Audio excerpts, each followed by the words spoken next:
IMU is one of the most important characters in the world of One Piece, despite being introduced relatively recently in the story. Usually, Oda, the author of the story, introduces his important characters early on and builds them up slowly. With IMU, this formula was changed quite a bit, however, it has worked wonders nonetheless. They have gone on to become incredibly important to the story. Arguably, IMU is one of the most valuable characters when it comes to the overarching plot of One Piece, as they stand tall as one of the most important villains in the story. With One Piece entering its final saga now, the time has come for Oda to shed more light on IMU. One Piece 1085 did that with quite some style, and fans finally have a lot of information related to IMU and their powers. One Piece recently went on a break and marked its return this week with a phenomenal chapter written to perfection by Oda. While the chapter certainly wasn't action-heavy, like some of the previous chapters, it certainly was very eventful and had a very ominous feel to it. Of course, this only raised mistakes for what is to come in the final saga of One Piece, and fans cannot be more excited. This week's chapter gave fans a look at the aftermath of everything that has been going down all over the world and, more importantly, a return to Egghead Island, which is where the biggest incident in recent time will go down today. One Piece 1089 surprisingly started with Fuchsia Village. Fans know this village to be the place where Luffy spent the vast majority of his childhood and set out on his journey from. There, the newspaper that carried information about Garp being missing in action on the pirate island, and, at the same time, Luffy having barricaded himself inside the Egghead Island arrived. Fans saw the beloved characters from this part of the world react to this news. Of course, Garp being missing in action was worrisome for all the people of Fuchsia Village. At the same time, they also seem to be worried about Luffy, given that he's facing a very precarious situation at the moment. While Whoop Slap didn't seem to be all that worried about Garp, Dayton certainly was, especially when it came to Luffy, given that he is going to be taking on an entire Navy fleet all by himself very soon. On a brighter note, fans got to see Makino's son once again, and he seems to have taken quite a liking to Luffy. Currently, the entirety of Fuchsia Village is holding their breath. Two of their most beloved people are currently in danger and could end up in very serious situations. It is very much understandable why Oda gave them a segment of their own in the chapter, given that they are especially close to the characters and this news would certainly hit them at the hardest. IMU also has the power of an ancient weapon up their sleeve. IMU used a strange power to erase Luluja from the face of the earth. This erasure was made possible using a giant ship that was floating above the island of Luluja. It shot 16 rays down on the island and completely erased it from existence. Thankfully, Sabo managed to rescue some people from the island. However, the fact remains that IMU has the power to erase an island off the face of the earth with ease. Looking at the destructive capability of the weapon, it can only be the ancient weapon Uranus, as it is the only weapon in the world capable of such mass destruction, along with Pluton and Poseidon. Fans already know that both Pluton and Poseidon are not in the possession of the world government. This leaves Uranus, which could very well be in IMU's hands.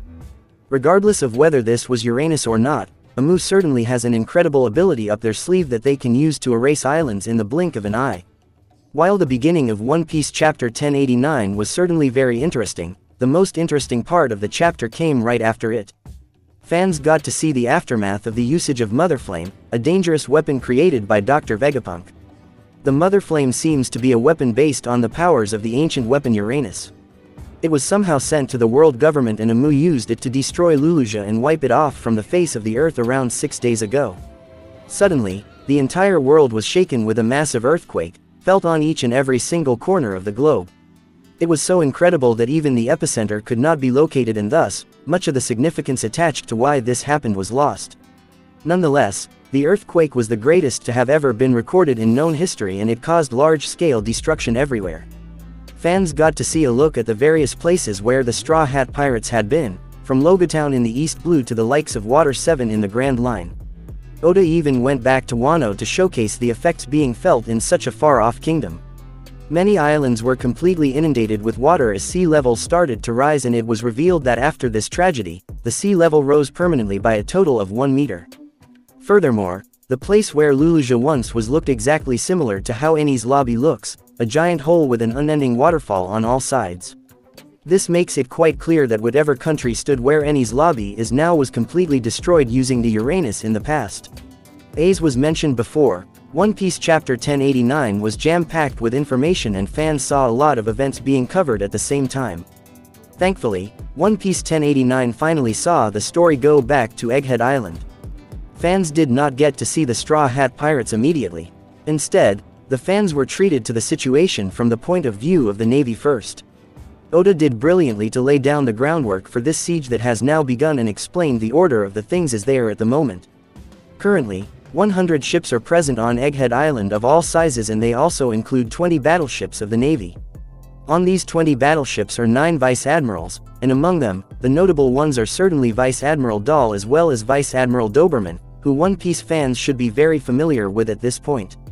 At the same time, one of these battleships also carried Admiral Kizaru, one of the strongest military forces of the world government, leading the whole operation. Furthermore, to make the situation even more intense, one of the 5 elders, Saint J. Garcia Saturn, was also present on the battleships, making the siege very intriguing. Ideally, the Navy would have liked to barge through and charge into Egghead Island already. However, they cannot do so since the frontier dome that protects the island is currently at 100%, meaning that nobody can enter or leave, not even the Navy. Finally, after months of wait, One Piece Chapter 1089 saw the Straw Hat Pirates return and light up the manga once again. While fans certainly did enjoy the story being away from them for so long, at the end of the day, the Straw Hats are the core of the story and the main reason why the fans enjoy it as much as they do. Their return was a welcomed one and fans certainly enjoyed seeing them once again, even though it was just on the last page of the chapter. Before the Straw Hats were revealed, however, fans got to see York make a call to the 5 elders, stating that she was confused as to why they were attacking her. According to the government, she was one of the Vegapunks as well, which meant that she should be eliminated. However, given that the Mother Flame worked wonders recently, they now have had a change of heart and want to keep her alive. York asks for protection of the laboratory where the reactor to make more Mother Flame is in. At the same time, status as one of the celestial dragons. The Gorosei agreed to that demand. However, little do they know that she is currently a prisoner of the Straw Hat Pirates. At the very end of the chapter, York cried for help because she is being held captive by the Straw Hat Pirates and the Seraphims cannot save her anymore either. The 5 elders as well as all the Marines now know that Luffy is very well active on the island, and with that, the Egghead incident has officially begun. Yeah, York is definitely pretty stupid. Her plan to begin with was flawed.